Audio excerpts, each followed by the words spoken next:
Hello everyone, welcome back to my channel. कैसे हो आप सभी? आई एम श्योर कि आप सभी लोग ठीक होंगे। तो चलिए आज का वीडियो हम लोग स्टार्ट करते हैं। आज के वीडियो में हम लोग जो है classification and route of administration पढ़ेंगे ड्रग्स के, जो काफ़ी इंपॉर्टेंट क्वेश्चन है फार्मेकोलॉजी का। ठीक है, तो जो लोग भी चैनल पर नए हैं वो लोग चैनल को सब्सक्राइब कर ले। और हाँ, पीडीएफ नोट्स चाहिए हो तो डिस्क्रिप्शन में मेरा मेल दिया हुआ है, उस पर कॉन्टैक्ट करके आप लोग पीडीएफ नोट्स ले सकते हो। ठीक है, तो चलिए स्टार्ट करते हैं। क्लासिफिकेशन ऑफ ड्रग्स की मतलब ड्रग्स किन किन टाइप के होते हैं और उनके रूट्स क्या क्या है, मतलब किन रूट से जो है ड्रग को बॉडी में एडमिनिस्टर किया जा सकता है। ठीक है, सबसे पहले देखते हैं classifications of drug. Drugs are classified based on different factors like their action, structure और यूज़। जो ड्रग्स होते हैं उन्हें उनके स्ट्रक्चर, फंक्शन और जो है उनके एक्शन के बेस पे जो है अलग अलग इसमें डिवाइड किया है। ठीक है, तो हम उनका जो क्लासिफिकेशन है वो देखते हैं। ठीक है, सबसे फर्स्ट आता है बेस्ड ऑन थेराप्यूटिक यूज़। मतलब जो ड्रग है वो थेराप्यूटिक यूज़ के लिए लिए जाते हैं। उसमें कौन कौन से इंक्लूड होते हैं? फर्स्ट आता है एनाल्जेसिक, जो पेन रिलीफ करने के लिए यूज़ किया जाता है। फॉर एग्जांपल के लिए पैरासीटामोल, जिसे जो है हेडेक वगैरह या फिर बॉडी में पेन के लिए, फीवर को रिड्यूस करने के लिए यूज़ किया जाता है। ठीक है, उसके बाद आते हैं एंटीबायोटिक्स। एंटीबायोटिक्स क्यों यूज़ किए जाते हैं?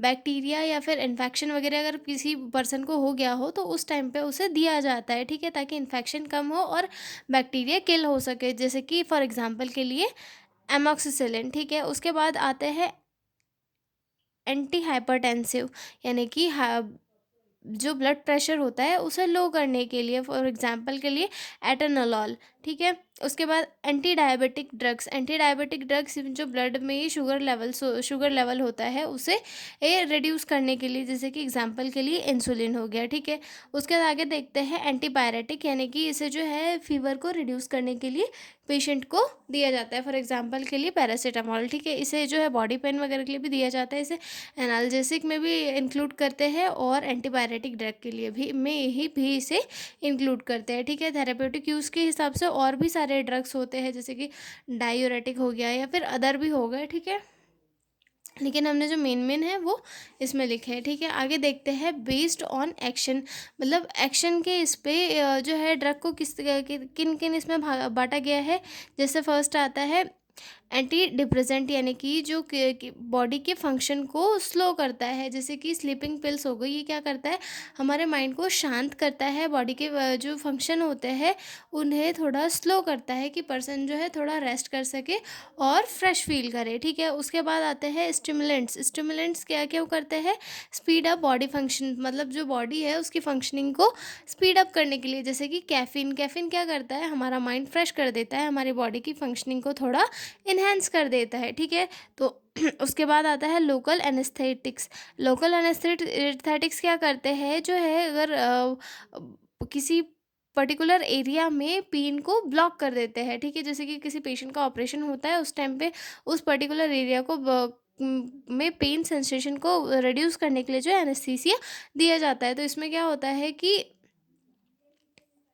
उसमें एक्शन ब्लॉक कर दिया जाता है। ठीक है, उसके बाद आता है बेस्ड ऑन ओरिजिन। ओरिजिन के बेस पर क्या कौन कौन से होते हैं? तीन तीन टाइप के ड्रग होते हैं। ठीक है, एक तो नेचुरल होते हैं। नेचुरल का कौन कौन से होते हैं? ये प्लांट से या फिर एनिमल से ये जो है इन्हें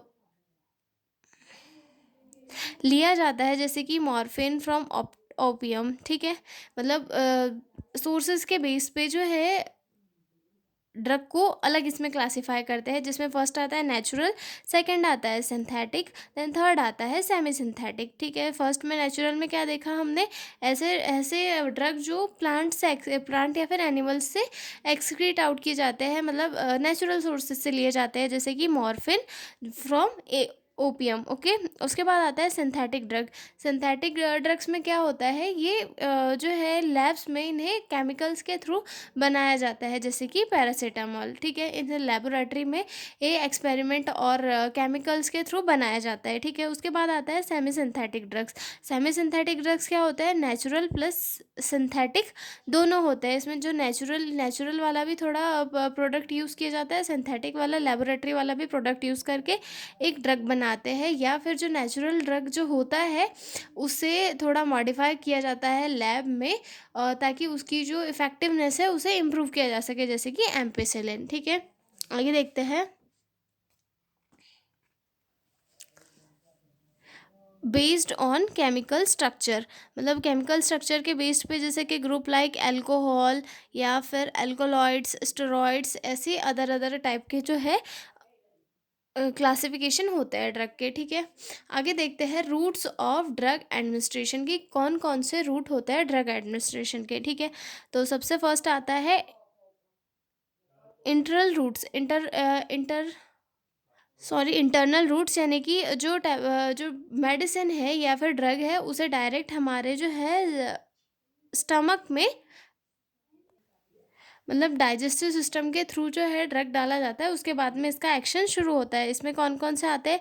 ओरल, जिसमें कि टैबलेट या फिर कैप्सूल या फिर सिरप को हमारे ओरल रूट से जो है स्टमक में डाला जाता है। ठीक है, उसके बाद आता है सबलिंगुअल। सबलिंगुअल में क्या होता है, हमारी जो टंग होती है उसके नीचे जो है रखा जाता है, जिससे कि वो काफ़ी फास्ट एब्जॉर्प्शन होता है और क्विक रिलीफ मिलता है। जैसे कि नाइट्रोग्लाइसरीन को जो है, जब किसी पेशेंट का चेस्ट पेन होता है तब नाइट्रोग्लाइसरीन उसे दी जाती है चेस्ट पेन को रिड्यूस करने के लिए। ठीक है, उसके बाद आता है बकल।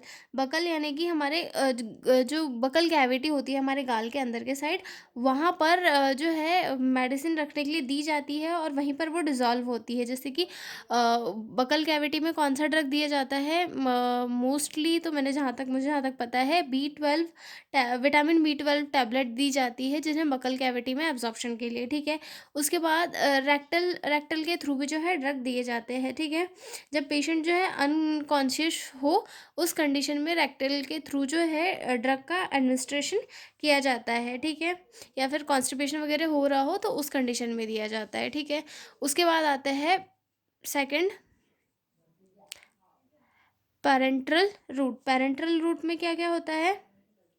जो है इंजेक्शन के थ्रू जो है ड्रग को इंजेक्शन के थ्रू डाइजेस्टिव सिस्टम को पास करते हैं ड्रग को। ठीक है, तो इसमें सबसे फर्स्ट आता है इंट्राडर्मल, इंट्राडर्मल यानी कि स्किन के अंदर दिया जाता है। जैसे जब टीबी का टेस्ट करते हैं तो उस टाइम पे उस इंजेक्शन को स्किन के अंदर दिया जाता है ना, तो उसे इंट्राडर्मल बोलते हैं। ठीक है, उसके बाद आता है सबक्यूटेनियस। सबक्यूटेनियस यानी कि स्किन के अंदर दिया जाता है। जैसे हम किसी पेशेंट को इंसुलिन इंट्रा सबक्यूटेनियस इस पे देते हैं। ठीक है, उसके बाद आता है इंट्रामस्कुलर, जो हमारे ए ग्लूटियल और अदर साइड पे जो है दिया जाता है। ठीक है, इंट्रामस्कुलर सभी को पता है, वैक्सीन्स वगैरह देने के लिए इसे मोस्टली यूज़ किया जाता है। ठीक है, उसके बाद आता है इंट्रावीनस रूट। इंट्रावीनस रूट कौन सा रूट हो? जो सबसे फास्टेस्ट रूट है, जिसके थ्रू जो है ड्रग काफ़ी स्पीड से जो है बॉडी पार्ट्स में सर्कुलेट होता है, क्योंकि इससे जो ड्रग है वो डायरेक्टली ब्लड में जाता है और ब्लड हमारी पूरी बॉडी में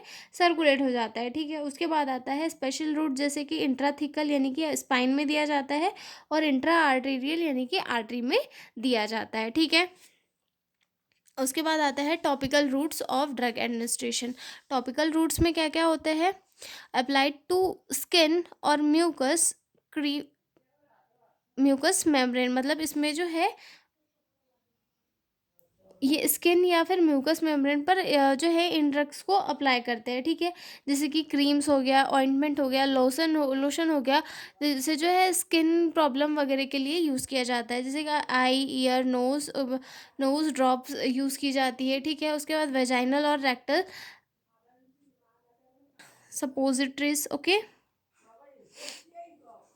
उसके बाद आते हैं इन्हेलेशन रूट, मतलब मतलब ब्रीथ के साथ साथ जो है ड्रग का एडमिनिस्टर होना। जैसे कि drugs is breathe in through mouth और नोज, जैसे कि अस्थमा इन्हेलर, जैसे कि जो ड्रग है उन्हें सांस लेने इन्हेल किया जाता है। जैसे कि सर्दी वगैरह हो जाती है तो भाप वगैरह ली जाती है, स्टीमिंग वगैरह हो गया, या फिर किसी पेशेंट को अस्थमा है तो उस टाइम पे अस्थमा इन्हेलर से जो मेडिसिन है वो इन्हेलेशन के थ्रू जो है पेशेंट की बॉडी में जाती है। ठीक है, तो ये थे routes of drug administration and classification of drug. ठीक है, आई एम श्योर कि आपको समझ में आ गए होंगे। तो मिलते हैं हम अगले वीडियो में एक नए क्वेश्चन के साथ, तब तक के लिए बाय बाय।